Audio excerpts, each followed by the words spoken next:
Eat, sleep, bet, repeat. That's how we get down on the opening line at EliteSportsBetting.com. I'll be your host, Benny Ricciardi, and today we're going to be talking a little NBA basketball before the trade deadline. Nice 9-game slate that we have here tonight, but there's going to be a lot of moving pieces. We started seeing the first trades coming through last night. Big 4-team, 13, 14-player deal with a whole bunch of pieces moving. Supposedly that deal was to set up another deal that's going to happen later on today involving a couple other teams that are playing. And as always, to break this down, I got my man Frank Brank in here. So, Frank, let me ask you this. I know for DFS, on a day like today, this is one of those days where I tell people, like, listen, we have I forget the exact number. I want to say 170-something days of NBA basketball. It's okay not to be playing a lot of money today, because there's going to be some news that drops. And based on doing this for long enough and in years past, it's not always the news that you expect. There's going to be some trade that came out of left field that nobody's talking about, that nobody was thinking about, somebody who's going to move that you didn't think was going to wind up moving today. And a lot of times we wind up with just an absolute mess of a slate for DFS. And I would assume from the gambling side, it's the same thing for you. Yeah, so couple of things. First of all, these NBA trade deadlines over the last couple of years have completely changed. They're looking more like baseball trade deadlines now, where a lot of teams and people are getting involved and key players are getting involved, which is good entertainment for us, right? Like this is good stuff. But I will say that for me, I tend to look at games or teams to where I think they won't be affected, or the bet that I have could only really improve. And we'll talk about that a little bit as we get going. But, the one thing is that, if you're looking at betting on or against certain teams, or you probably need to pick your spots where, you think that this team, like a certain team isn't going to get worse intentionally, if that makes sense. Or, you kind of just need to watch what you're getting into, but shouldn't really have an issue today, for the sides that I'm going to be taking. And for those games that I'm not so sure, I'll just throw on the trash. Yeah, and I think that's a good way to go about it. So for those who don't know, the trade deadline for the NBA is going to be tomorrow, Thursday, at 3:00. So like I said, we already saw a couple trades go down late last night. It was basically after a lot of the games went on. I was up to about 1 a.m. just trying to parse through who got traded and who moved and who's remaining on the rosters there. Because, the other thing people don't take into account is like, all right, there was a trade made last night at 12 o'clock, 1 a.m. Like, those guys aren't going to play it. Those guys have to get their life in order. They have to, set up their place to live in the new city. They have to get on a flight to the new city. They've got kids. Yeah, they got to get their kids to school. Like, there's a lot of things there. So just because a trade went down last night doesn't mean that those guys are going to be in uniform. And then even when they are in uniform, I mean, you got new teammates that you're dealing with. We don't know how the rotations are going to be. You got to go out there and learn the plays and the defensive concepts and, everything else that your new team is going through. So, even if it's a star, like, you're not going to step in and all of a sudden play 35 minutes in a new role that, right away. Like, it's going to take you a little time to get adjusted to it. And the efficiency of those guys may be affected as well. So that's something that you kind of like to see is we looked at this. It was a relatively small sample, but I remember looking at this a few years where guys that were, guys that we would rate high up into a top of the league somewhere, we would, when they switch teams, what happens is their efficiency, and almost every single one of them goes down. Yeah. No, and it makes sense. I mean, you have to learn, it takes a while to build cohesion and learn, like, what your teammates are good at, what your teammates aren't good at, where they like the ball, how they play, how you guys play together off of each other. All those things come with time, and it's not going to happen when, again, you were traded a day ago or 2 days ago. And we'll start seeing that even with the minutes, where the minutes start adjusting for some of these teams. Certain guys are going to get bigger roles. Other guys are going to have their role diminished because they brought somebody in there. And we'll try to mention some of those things as we go along today. So let's start with the first game here. We got Phoenix against Detroit. We're looking at this game opened with Phoenix as a 2.5-point favorite, which is still what I'm seeing out there in the market for the places that have it posted. 224 was the opening total. I'm seeing it down as low as 219 right now. So some big movement there. Couple injury news things to talk about here. Basically, everybody except for DeAndre Ayton that normally plays minutes in the Phoenix front court is going to be out today. No Kaminsky, no Saric, no Aaron Baines. 3 guys that missed last game too. On the Detroit side, Derrick Rose, who is a trade candidate right now, is out, so that's not really going to affect them. He was out last game too. There are some rumors about Andre Drummond maybe moving here today, which could really affect this line, in my opinion, if it does happen. But again, that's something that, at this point we don't really know about. We don't really have any news for. So Detroit, Phoenix, anything you're looking at here? Yeah, so I played the under here. There's just so many guys out. I don't really see how this, the 224 was crazy, but even at 220, 219, I'm still playing the under. There's just so many players out, and Rose being out obviously affects the game. There's just a lot going on, and if more guys start moving, you're going to see these extreme down the liners end up on both these teams playing in this game. So for here, I think our number can only improve here. I'm seeing some 219s out there. That's the worst number I would play is 219. But yeah, I mean, even if you look at Detroit, I would have probably played the under almost, at open depending, no matter who was playing, they're playing incredibly slower over the last week. Phoenix is dead last in efficiency and points per possession over the last week or so.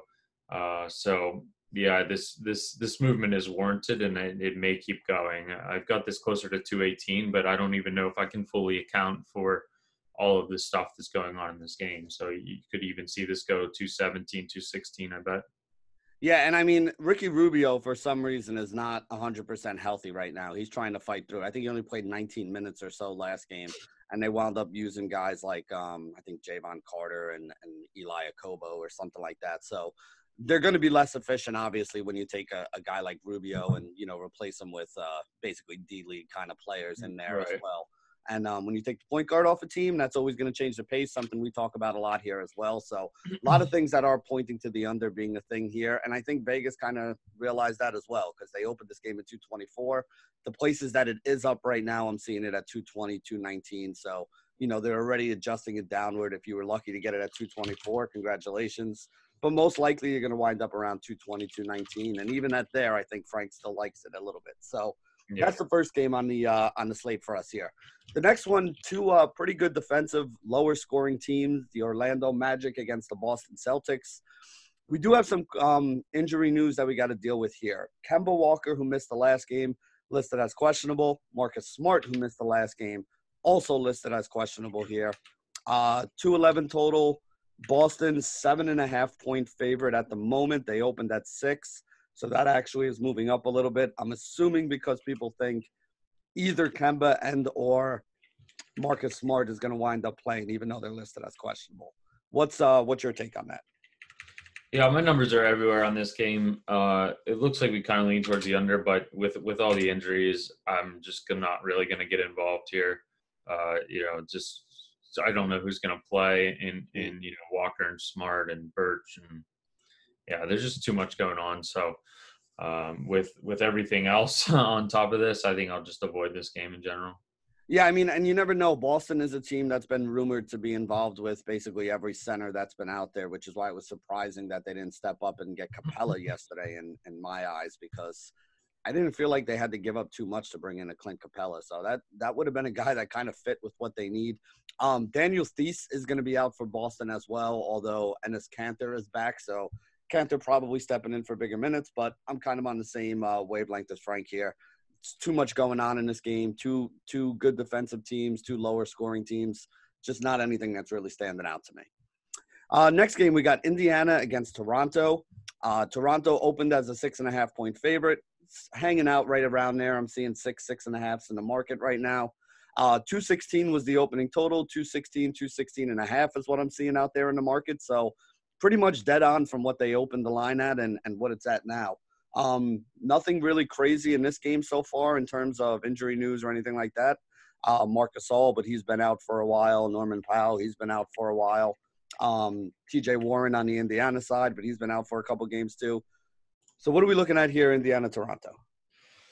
Yeah, with Gasol and Powell out and Jefferson questionable, I'm going to play the Pacers at 6. I would play them at 5.5 as well. Mhm. Um, Decent edge for the Pacers for me. I think the Raptors have been an absolute heater. Obviously, they've won a ridiculous amount of games in a row, and they're blowing out a lot of teams. I just think these numbers are getting a little bit too far. Depot coming back to get the legs under them. Warren is a little bit of a hit, but he's like slightly below average player, so he's not going to affect the game too much. But I just think this Toronto line is just a little bit too high now that it's gone from 4.5 to 6. I'd like to see it come back down. I don't know if it will. It's just this Raptors team is like surging like crazy, and this is usually a time that you kind of want to come in on the other side, especially with Gasol, Powell, and Jefferson questionable. Now it seems like this line going up is a little bit crazy considering that news. Yeah, and these are two teams that are very likely going to make the playoffs this year in the Eastern Conference. Two pretty good teams, and they're both kind of on the upswing at this point in time. I mean, Indiana getting healthy, and Toronto, who was injured earlier in the year, being a little bit more healthy now. You got Siakam back, you got Fred VanVleet back as well. So even though they got some injuries, a lot of depth on this team, they're able to kind of handle a lot of that stuff. So I do like that as well, the Indiana side. I do think Toronto can still win this game, but if you're going to give me 6 points, 6 points is a lot of points with two good teams here. Yeah, and don't get me wrong. I mean, Toronto's the better team here. It's just when you add up the injuries, in just the fact that they have been so good, I just eventually they're probably going to slow down, right? They're probably going to cool off a little bit. I would at least expect that. So probably play against them here a couple of times in a row until they start playing some closer games or losing a few games. Yep, makes sense to me. All right, so let's talk about the next game here. This one, I don't know what we're going to do with this one. Golden State Warriors, Brooklyn Nets. Nets opened as an 8-point favorite. They're a 7-point favorite currently. 226 was the opening total I'm seeing. Seeing 224s at Will Hill, 225.5 consensus on the books that do have a line on this. A lot of books don't even have a line on this game. This is one of the ones with a big piece of news is, D'Angelo Russell has been mentioned in numerous trades so far here. Yeah. And Russell for Wiggins is something that they were trying to put together. Minnesota made the trade last night, arguably, as some people say, to get some assets to be able to complete this trade for D'Angelo Russell. Russell is expected to play today, which is tough for me in fantasy because when he plays all those other secondary guys, I'm not really all that interested in. I'd assume that it's going to be tough to bet on this game as well because he's one of the guys that were on pins and needles kind of just waiting for the news on where he's going to be going because a lot of things are saying that he's going to be shipped out of town in the next 48 hours. Yeah, so the total on my total here is 228. So I'm seeing some 223.5, 224, 225.5, so a little bit everywhere. I do like the over, but this is one of those situations where Russell's probably going to be gone today or tomorrow. If you're Golden State, would you rather move him today? I don't think they play tomorrow. All right. So, I mean, do you risk him getting injured and I think that's a big deal. It's like, when you have these guys who are key pieces in potential trades right now, you don't want these guys going out and playing 40 minutes and rolling an ankle or, doing something even more serious than that, because then you're stuck with a guy that not only can't play, but that you didn't really want on your roster anyway at this point. Yeah, and this is where, you need to use some discretion. If you want to gamble on that, listen, go for it. I may do it. I just don't know if I would recommend it to everybody else because here's the other thing. If I was playing an under, I would still make that play. Like Russell, inefficient defender, good offensive player, pace guy, right? Like these things all matter. I just don't think that, and I'm just watching this now go up to 226. So some of that value is getting zapped out of it anyway. But you can be positive that when Russell gets traded, if it is today before, the game, that total is going to come back down. So, this is an area where I'll use some discretion and avoid it. And just, I can pick my spot somewhere else along the board, I think. Yeah, and that makes a lot of sense to me. There are certain games today that I'm just trying to steer clear of unless we get some news. And again, we film the show at 10 o'clock in the morning. So there's a lot of news that's going to happen between now and even first tip at 7 o'clock tonight. You know, we got nine hours between now and the first game starting, and 10 to 12 hours between some of the, you know, the Middle America and West Coast games that are going to be going on later on tonight here. So again, you don't have to play. If there's too much uncertainty, probably one of those days where we just want to kind of stay away from it and move on to the next one. So here's one that I don't think has too much trade value, although there are a couple guys in this game on actually both teams who I've heard their names kind of mentioned about here. Cleveland Cavaliers, Oklahoma City Thunder. Oklahoma is an 11.5-point favorite at this point in time. Total of 219.5 is what it opened. Total creeped up a little bit. I'm seeing it at 221 out there in the market. Also seeing some 12s out there, which are big numbers. But, you know, again, there's a couple guys on both sides of this game that could get traded. Tristan Thompson is listed as questionable anyway today, but he's a name that is getting bandied about. Although if you saw my tweet last night, I think the Cleveland Cavaliers are crazy if they think they're getting a first-round pick for Tristan Thompson at this point. You know, Kevin Love is a guy people are saying may get traded. The problem is nobody wants to take that big contract for him. And then even on the OKC side, I mean, there's been rumors that they're looking to, you know, ship out, you know, maybe a Chris Paul or something like that. So we don't know how that's going to work out. Big total here, big spread here, decent total in the 220s. Anything you're looking at in this game?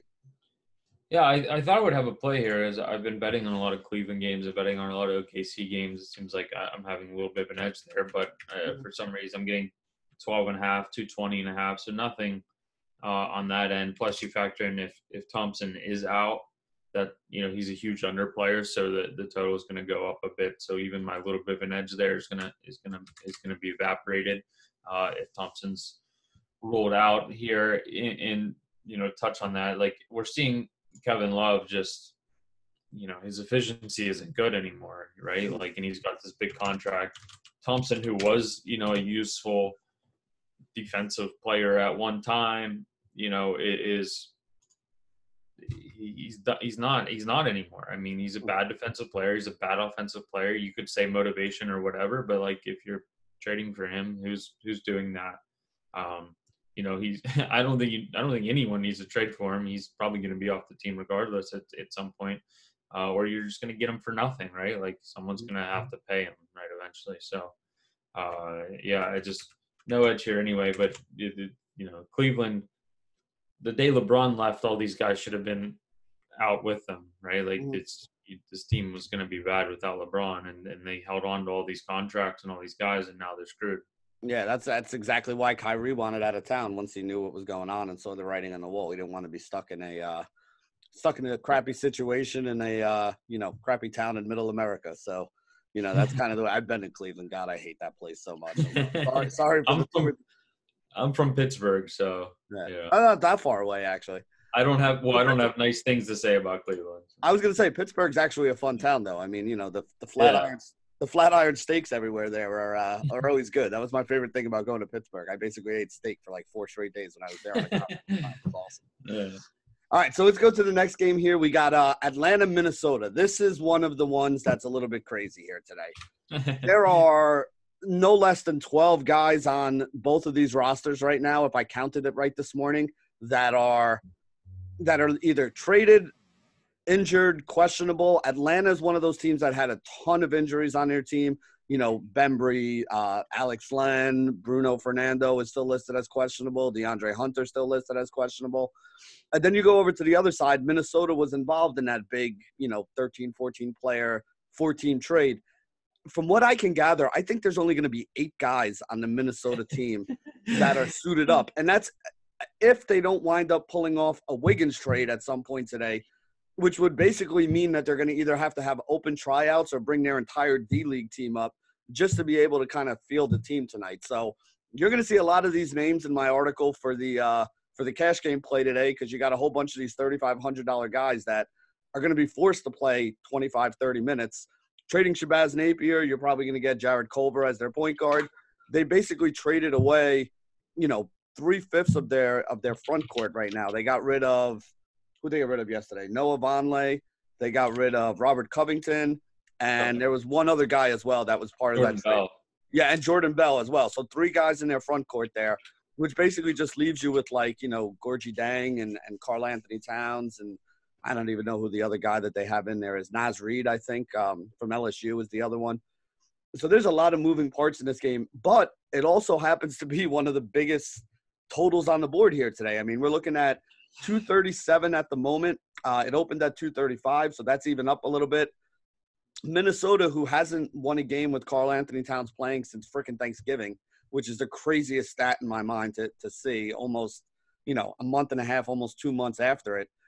They're a 5.5-point home favorite today against Atlanta. So I have absolutely no idea what to do with any of that stuff. So help me out here. What are we looking at? Yeah, so 12 guys I've listed here as either traded, probable, questionable, or out. I don't know. It's a lot.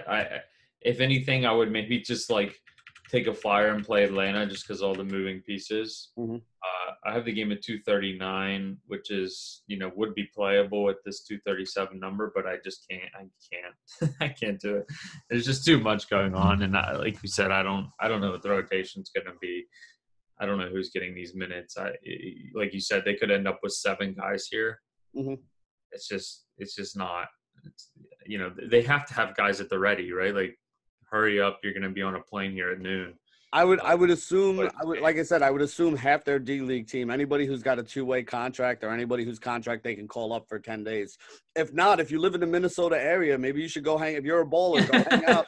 You never know. They could just be pulling people off the streets. Get your 1-day contract. Get your name on the back of an NBA jersey. I mean, if you. They might be calling up like Mateen Cleaves and asking him to come out of retirement or, something like that today. It's like the college football teams would pull the kicker, a guy out of the stands to come kick field goals, So there's always some former soccer player lying around that could probably put one through from 35 yards. So you never know how that's going to work out. But yeah, this is again for fantasy, for sports betting. Like there's just so much going on in this game right now, and both of these teams have been pretty active so far in the trade market. So even the guys that we're talking about here, there's no guarantee that all these guys are going to still be on the team at 7, 8 o'clock at night whenever this game tips off.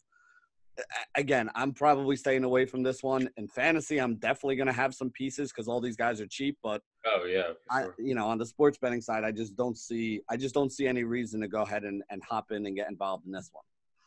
All right, so next game we got is the Memphis Grizzlies going in to take on the Dallas Mavericks. Mavericks opened as a 3.5-point favorite. They're now up to a 5-point favorite. Line opened at 229. I'm seeing it at 228, 229, depending on where you're looking. So, maybe a little bit of movement to the downside, not a big move there. Anything you're looking at in this Memphis-Dallas game? So Valanciunas is questionable. Curry's questionable. Bray is questionable. I mean, Bray doesn't play many minutes, anymore. But all these are all pace guys. Curry and Bray, pace guys for sure. Valanciunas, he probably doesn't affect the game that much. Decent player, but probably doesn't affect the game that much. I have him in, and I've got it lined at 6 and 228. So, yeah, nothing here. There's not enough room, and with these guys being questionable, there's I'm not too sure anyway. So, yeah, I'm not very interested in either one of these teams. Although, I don't think either of these teams is going to have a lot of movement today or tomorrow. So that's good. But even at the number, I don't have much there. Yeah, unless somebody wants to come in and trade for Andre Iguodala, who the Grizzlies young guys apparently not playing. Yeah, so that's not really going to affect anything that's going on with them here. Although I will be very interested to see because I have a good feeling Iguodala is going to either get released or traded somewhere, and one way or another he's going to wind up back in Golden State before the end of the season. That's my prediction. If I could get a line on that and it was even money or better, I would definitely take it at this point in time. So let's see. The next game we got up here, the Denver Nuggets going and facing the Utah Jazz. The Nuggets are actually getting a little bit healthier here. Jamal Murray came back last game, so he's there. They were part of that trade too, but the guys that they traded were guys that weren't really playing all that much for them, so I don't think it's going to affect them a ton. They gave up Malik Beasley. I think they gave up Juancho Hernan-Gomez as well. Again, they have a Vanderbilt or something, right? Who was the other one? I think there was one other guy. Vanderbilt or something. Yeah, I don't even know who that is. That sounds to me more like Jared Vanderbilt. Yeah, I don't even know Jared Vanderbilt. He wasn't getting. I don't think he's playing. Yeah, I think he's like a 19, 20-year-old kid. He's a young kid. Yeah. I think he was like a recent draft pick for them, but again, the guys that they got rid of were not major rotation pieces or major guys that were seeing minutes. And with welcoming Murray back, you got somebody who can eat up some of those extra minutes anyway. So not really too concerned there. The Utah side of the ball, I want to get your thoughts on this, right? Because we've seen Mike Conley be back for about a week or two, but he was playing like 17, 18 minutes a game. Finally saw 30 minutes last game, played pretty well in that game as well, too. I think that they were a much different team earlier in the year, and you would have the numbers to kind of prove this when Connolly was there. I feel like they were playing at a higher efficiency and a slower pace. So with Connolly's minutes getting back up there, you think we see Utah kind of regress a little bit, at least in terms of pace and, maybe even improve a little bit in efficiency and kind of keep their scoring around where it was, but, getting there in a completely different way. Yeah, so we had been seeing them play a lot slower, over the last couple of weeks. In recent days, though, I mean, that's changed, and it can continue to change as that time goes on. But since January 1st, Utah is the number one efficient team in the NBA. Okay. From a point per possession perspective. They're ahead of Dallas, who has been like one of the best teams from an efficiency perspective all year. But I definitely think as he's come back and gotten healthier, he's helped them. And, Utah in general has had a nice analytical approach for the last few years. Mm-hmm. And just another team like Denver, just so happens to be like Denver in that these powerhouses in the West really hurt them, where if they were in the East, they would be, at the top of the standings right. And having chances to make the finals almost every year if Denver or Utah was over there. They have a chance this year. I think that, obviously Conley's a good player. But yeah, they've gone back over the last week or two to kind of how they had been playing, throughout the season. So they're definitely a little slower, definitely more efficient, but not to an extent anymore to where, I kind of just would expect them to be good, right? Like they're kind of sitting now where, and certainly over the last 2 weeks where they were, I would say maybe 3 weeks ago, they were playing super slow and super efficient. So, I was playing some unders there, but even in this game, I've got it 8.5 and 217. So nothing to play on the sider total here. It just seems like what I've said before is either the market's going to go to what we're seeing, or, they're going to come back to what they were at the beginning of the year. Right. Mm-hmm. So it's like a little bit of regression probably on both sides. And now we're in a place where we're just not really playing much on these Utah games at all. Yeah, and 217 and 8.5 is basically the numbers that I'm seeing out there in the market right now. So right. Your numbers are dead on with, basically what they're offering at this point in time. And, that means there's no edge. And in that case, we don't want to have anything involved with that game. So let's talk about the last game here. We got the Miami Heat against the LA Clippers. Clippers opened as a 6.5-point favorite, 223 total. Basically seeing those numbers everywhere here. So I haven't really seen any movement at all in this game. Still 6.5, 223. That's the consensus line. That's the line I'm seeing at Westgate, Will Hill, Circa Sports, MGM. So 6.5 on the Clippers, 223 in Miami. The only big news I'm seeing here, Tyler Hero going to be out for the Miami Heat. So I think that's going to affect them a little bit. I mean, he's a good player coming off the bench for them. It's going to give some more minutes to, some other guys. Any other major injury news you're seeing here that I'm missing? Just Winslow and Leonard. So yeah, and Winslow's been out for a while, and Myers Leonard as well. So like I said, the only new thing really is the Tyler Hero. Yeah, that's the only new thing. So I got excited when I saw this game because I was like, wow, there's not a lot of injuries here or no trade issues really, I don't think, or anything crazy that's going to negatively affect either one of these teams. And then I have the line at 7 and 223.5. So it's one of those things where the moving parts, the uncertainty can help us and usually does help us, when guys are out or missing or whatever. But now that this game is pretty standard, clear cut, the market is going to be bang on too. It helps them as well. So, nothing on this game for me here. So pretty light card overall. I think just the two plays, Indiana with the points and that Detroit under that keeps going up and down. 218.5 now. Looks like it went down to 217.5. Now it's going back up. So just keep an eye on that. And I think you're going to keep seeing that shift around as we kind of keep getting more and more news throughout the day. Yep. So let me ask you a question here at the trade deadline.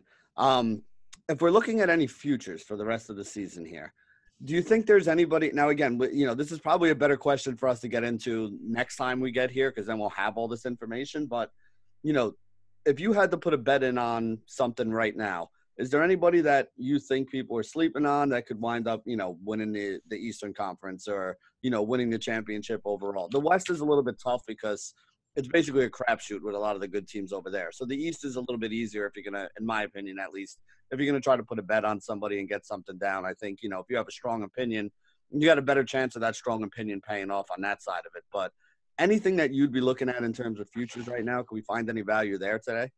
So, if I look at and over the last few years, my model has really liked Houston for some reason. It just has an affinity for them. And just looking at the board now, I'm seeing the Lakers, at 2-1, the Bucks at 3-1, the Clippers at almost 4-1. I just don't. Why am I betting any of those teams? I don't. That number is so low that these aren't the Warriors. These aren't these Warrior teams. They're just not that. I don't want to say they're not that good. They're really good, but they're not. Those were the numbers that we're seeing on the Warriors when they were going through their runs, 2-3-1. Right? Yeah. There's just no way that those teams are that good. Those numbers are so inflated because everyone's just running to bet Los Angeles, and obviously the Bucks are really good, but they're not those teams. So I immediately start looking down the board, and I'm looking at Houston, Philly, Denver, Utah coming in next, and if you twisted my arm and I had to just play one, I think I would maybe play Utah at 16-1. I mean, I have them ranked 4th right now in the NBA overall. In Houston, I have ranked 5th, and I would venture to bet either one of those teams at 14-1, 15-1, 16-1. I'm seeing on certain sites. So, I just think that there's, Dallas is another team that intrigues me, but with the injury stuff, I don't know. Toronto intrigues me a little bit, but again, with all their moving parts on injuries and stuff, I'm not too sure.